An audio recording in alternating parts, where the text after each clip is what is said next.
သက်များလုံးပဲမင်္ဂလာပါရှင်အလှပနဲ့ fashion ခကြီးကိုပြောင်းလဲလာတဲ့ညလူသားတွေရဲ့ဝတ်စားခြင်းကို fashion design တွေကလည်းပြောင်းလဲလာပါပြီဒီလိုဝတ်စားခြင်းကို fashion design တွေကိုဖန်တီးပြုလုပ်နေတဲ့ designer တွေအဲဒီ designer တွေရဲ့သူတို့ဘဝဖြတ်သန်းနေရတဲ့အကြောင်းတွေပြီးတော့အခုလက်တလောသူတို့စိတ်သက်ဝတ်စုံတွေဖန်တီးမှုအကြောင်းတွေကိုရိုက်ကူးတင်ဆက်ပေးနေတဲ့ designer secrets တွေကနေကြိုဆိုလိုက်ပါတယ်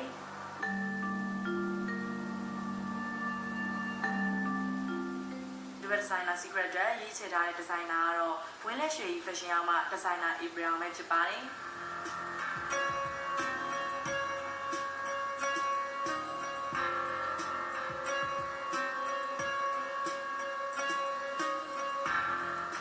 မင်္ဂလာပါဟုတ်ကဲ့ပါမကြီးပထမဆုံးအနေနဲ့ညီမတို့ဒီ designer secret တွေပေါ့နော်မရဲ့ဒီ designer ဘဝစတင်ချက်တန်းခဲ့ရပုံလေးအကြောင်းလေးနဲ့ပဲစတင်လိုက်အောင်နော်โอเคအဲ့တော့ပထမဆုံးညီမဒီ designer လောက်တာလေးပေါ့နော်ဝင်ဖြစ်ခဲ့ပုံလေးပေါ့အဲ့လေးပြပြပေးပါဦးဝင်ဖြစ်ခဲ့ပုံဆိုညီမတင်တန်းတက်တာတော့2017လောက်မှာစတက်ဖြစ်တယ်တက်ဖြစ်ပြီးတော့တင်တန်းပြီးတော့လည်းညီမအိမ်မှာဒီတိုင်းပဲနေဖြစ်တာပါပဲဒါပေမဲ့အသက်လည်းဝင်ဖြစ်တော့အလုပ်တစ်ခုလုပ်မယ်လို့စဉ်းစားတော့အခုက fashion ကို main လေးတွေကလည်းပို့ပြီးတော့အဒီထားလာကြတယ်အဲ့လိုဆိုတော့ကိုတော့တိတ်တော့ယုံကြည်ချက်မရှိပါဘူးဒါပေမဲ့တင်တက်ထားပြီးတော့ဒီတိုင်းအချိန်ကြီးလုံးနဲ့အလကားပဲပြီးတော့ဝါသနာလည်းပါလို့အဲ့လိုမျိုးလုပ်ဖြစ်သွားတာဟုတ်ကဲ့အဲ့ဆိုဝင်ဖြစ်တာတိတ်မကြသေးဘူးဟုတ်ကဲ့တက်နေတော့ပဲရှိပါသေးတယ်တက်နေတော့ပဲရှိသေးရပါ2012ခုနှစ်ကစပြီးစခွင့်ဖြစ်တာဟုတ်ကဲ့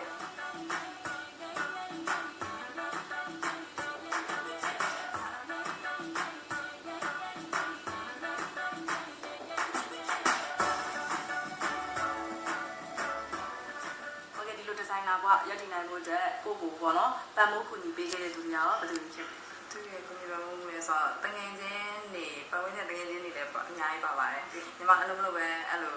အိမ်မှာနေတော့တငယ်ချင်းဒီဇိုင်နာကြီးရှိရလေသူတို့စီသွားတယ်အဲ့လိုမျိုးနေဖြစ်တယ်ဆိုရင်မြင်နေတွေ့နေဟိုနေဖြစ်နေတော့ဗောနော်သူတို့လည်း ID ဖြစ်တာပါပါတယ်တငယ်ချင်းတွေကလည်းဒီဇိုင်နာတွေပဲပေါ့အဲ့တော့သူတို့အားကြမှာဟုတ်ကဲ့နော်ဟုတ်ကဲ့အဲ့လိုစတင်ပြီးတော့ကိုကလည်းဒီတိတ်မကြွခြင်းမင်းနဲ့လည်းဝင်လာပြီးခဲ့တယ်အဲ့တော့တစ်နှစ်လောက်မရှိသေးတော့အဲ့ဆိုရင်အတွေ့အကြုံရအခက်အခဲလေးရှိမှပဲလေအဲ့အခက်အခဲလေးနဲ့ပတ်သက်ပြပေးပါဦးအခက်အခဲရတော့အများကြီးပါနော်ပထမဆုံးညီမရှိုးပွဲပါပစ်တာကဒီ2013တနေ့စလာပြည်နေမှာကိုရှင်နေမင်းလုပ်တဲ့ဝယ်ရင်ရှိုးမှာဟုတ်အဲ့မှာညီမ email ကောင်းတွေပြပစ်တယ် short dress long dress ဒီပြတယ်အဲ့မှာအများကြီးပဲအတွေ့ရတာပထမဆုံးပွဲလေးဖြစ်တယ်ဟောနေနေကိုကအရန်ဖြစ်ချင်စိတ်လည်းများနေလို့ဖြစ်ပါလေဟုတ်ကဲ့အဲ့မှာအားရစားပြီးခက်ခဲနေတာအဲ့လိုခက်ခဲဖြစ်လာတဲ့ကိုကလုံးဝဒီကိုရဲ့ဝါသနာဆိုရတဲ့လက်မလွတ်နိုင်နေဖြစ်နေတာပေါ့နော်ဟုတ်ကဲ့ပါ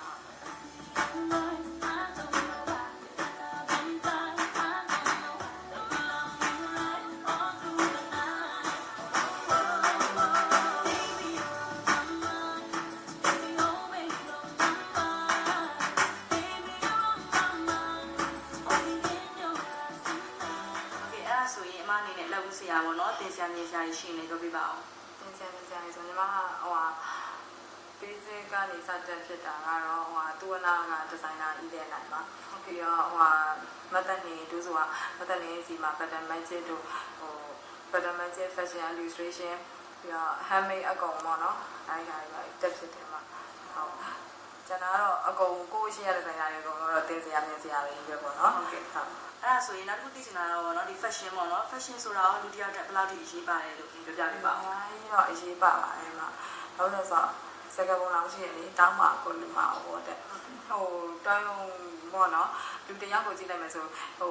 ဘယ်လိုအဝယ်စားသူဝတ်ထားတဲ့အဝယ်စားပုံစံမှာကြည့်ပြီးတော့အဆုံးဖြတ်ချက်ချတတ်ကြတာပဲလေ။အဲ့တော့ကိုဝတ်ထားတဲ့အဝယ်စားရဲ့ရောင်ပြန်ဟမှုကိုဟောနေဖြစ်တာပဲကြတော့လူတစ်ယောက်မှာ fashion ဆိုတော့အရေးပါပါတယ်ဟုတ်ကဲ့ပါ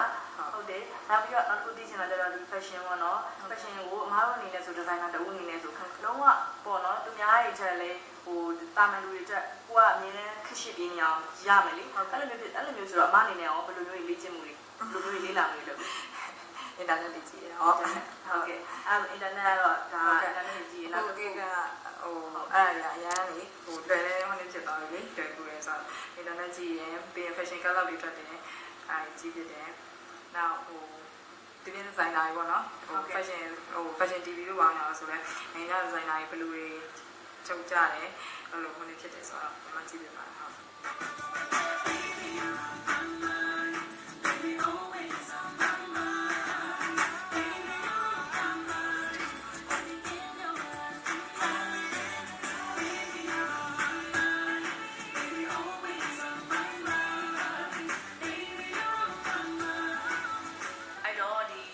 ရာတွေပဲဖြစ်ဖြစ်ပေါ့နော်ကိုအားကြတဲ့ဒီဇိုင်နာတွေရှိမှပဲလေပြီးရင်ရောဒီပါရောပေါ့ဘယ်လိုဒီဇိုင်နာတွေအားကြလဲ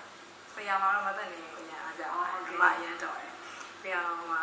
ဂျန်နာတွေကတော့အကုန်လုံးကိုထက်စီညာရဲ့အကုန်လုံးအားကြတယ်โอเคအဲ့တော့မသက်နေဦးမအားကြတယ်ဆိုတော့သူ့ရဲ့အားကြချက်တွေရောဘာတွေဖြစ်လဲအားကြတယ်လဲဆိုတော့အမလုပ်လိုက်တဲ့ပုံစံတွေကတိတာလေဟိုသူများနဲ့ကိုမတူအဲ့ဒီပုံစံတစ်ခုကိုကြည့်လိုက်ရင်ဒါမသက်နေဒီဇိုင်းဆိုတာဟိုကသူအားကြမယ်အချက်ပဲโอเคအဲ့ဒါဆိုရင်ချုပ်ခဲ့တဲ့အထဲမှာအမှတ်တရဝတ်စုံလေးရှိမှာပဲလေအဲ့ဒါနဲ့ပတ်သက်ပြီးတော့လည်းဘယ်လိုအမှတ်တရဝတ်စုံလေးလဲဆိုတာပြောပြပါဦးဟုတ်ဟိုရှင်နေမင်းပွဲတော့အင်ကြီးလေးပါအဲ့ long dress တခုလေးကညီမကော်လန်ကို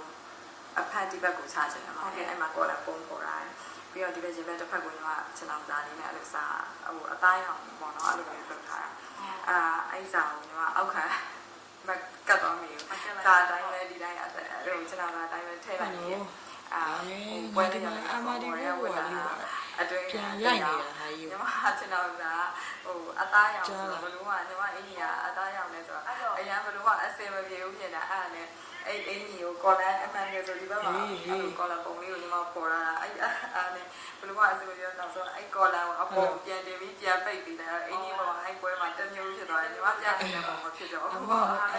လေးကိုဗီဒီယိုပြန်ရိုက်နေတာအတန်နဲ့ပြမှဆိုလို့တော့ဒါကိုကဒီလောက်သွားတဲ့ခါမှာအဖေမဟုတ်ဘူးဟုတ်တယ်ဗီဒီယိုကလေးကိုပြန်ဟို TV ဖွင့်ပြီးအမပြန်ရိုက်နေတော့အတန်နဲ့ပါဆိုလို့အဲ့ရက်က fit တင်မချမိလိုက်ဘူးအဲ့ model နဲ့လည်းအဲ့လိုမျိုးဆိုတော့ယူသွားပြီးလိုက်မှပေါ့နော်ဟိုနေဖြစ်ပြီးတော့အရန်လွယ်သွားတာဟုတ်ကဲ့ပါမဟယ်လိုအဲ့တော့အမတရားဟုတ်ကဲ့ပါနော်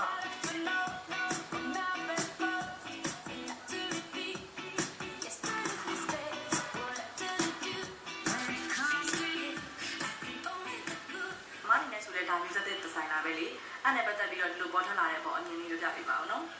ကောင်းပါလေဒီခေတ်မှာဟိုမြန်မာဝတ်စုံတွေလည်းပြန်ဝင်လာကြတယ်အဲ့ပုံမှာဟိုပါလေအရန်ညီမတော့ဗမာဝတ်စုံဆိုရင်စမ်းလို့ရတဲ့ပုံစံတွေအများကြီးပေါ့နော်ဒါပေမဲ့ဟိုသူ့ဗမာဝတ်စုံဆိုတဲ့ပေါင်လေးတွေကမထွက်အောင်တော့ဟို train ကိုကဘူးတော့အဲ့လိုပဲလုပ်ဖြစ်တယ်ကိုဝတ်စုံတွေတော့လေအဲ့လိုပဲဟိုလောက်တာပိုပြီးကောင်းမယ်လို့ညီမထင်ပါတယ်။ဘာလို့ဆိုတော့မြန်မာဝတ်စုံဆိုတာမြန်မာနိုင်ငံတစ်ခုထဲမှာပဲရှိရလေ။အဲ့ပုံမှာဟို train အများကြီးကိုကြိုက်တယ်လို့တော့ train လို့ရတာပေါ့နော်။ဒါပေမဲ့အဲ့ဒီမြန်မာဝတ်စုံဆိုတဲ့အရာတာလေးပြောင်းမသွားအောင်တော့ train တင်တယ်လို့ထင်ပါတယ်။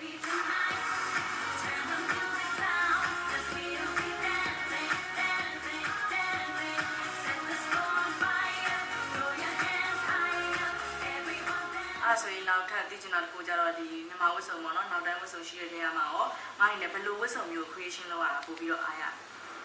creation လုပ်အားရဆိုတော့ဗမာဝတ်စုံတွေများတဲ့ချုပ်ဖြစ်တာအဲအကြောင်းမလို့ကိုရှင်နေမင်းပွဲမှာလည်းညီမအဲ့ဟို email ကောင်းကြီးယူပြီးတော့အနေဖြစ်လိုက်တာပါပြပြသွားတာအဲ့တော့ကိုအားရတော့ဝတ်စုံဆိုတော့ပြောပြရတာနော်ဟုတ်ကဲ့အဲ့ဒါဆိုရင်မရဲ့အကြောင်းနဲ့တော်တော်လေးစုံသွားပြီ